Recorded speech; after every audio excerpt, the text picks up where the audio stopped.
بسم اللہ الرحمن الرحیم۔ عزیز ساتھی السلام علیکم۔ سیرت النبی صلی اللہ علیہ وآلہ وسلم کے حوالے سے آج ایک نئے موضوع کے ساتھ حاضر ہیں۔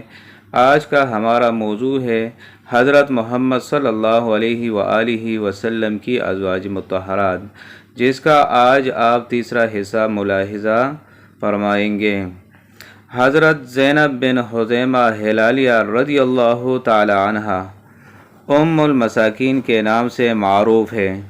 پہلے طفیل بن حارث کے نکاح میں تھی، اس نے طلاق دے دی۔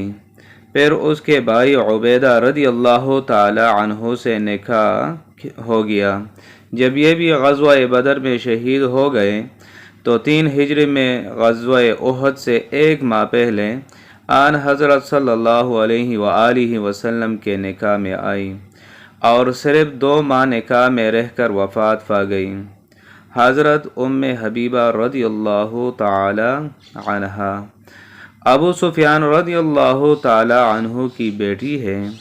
پہلے عبداللہ بن حجش کے نکاح میں تھی، ان سے اولاد بھی ہوئی۔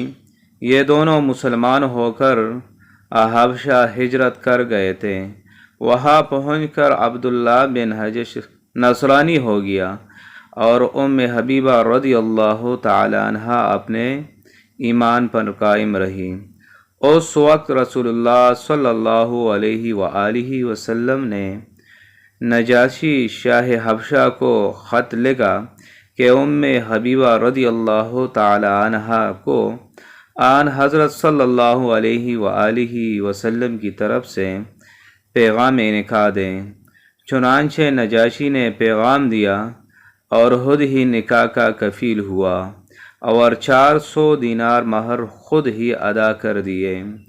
حضرت ام سلمہ رضی اللہ تعالی عنہا حضرت ام سلمہ رضی اللہ تعالی عنہا کا نام ہندہ ہے۔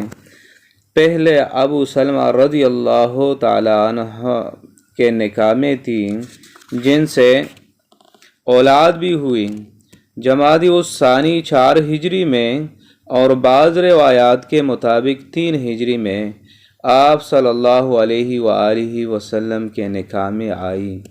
کہا جاتا ہے کہ حضرت ام سلمہ رضی اللہ تعالی عنہا نے تمام ازواج مطہرات کے بعد انتقال فرمایا۔ عزیز ساتھیو، سیرت النبی کے حوالے سے آج کا ہمارا موضوع اختتام کو پہنچا۔ اگلے ویڈیو میں ایک نئے موضوع کے ساتھ پھر حاضر ہوں گے۔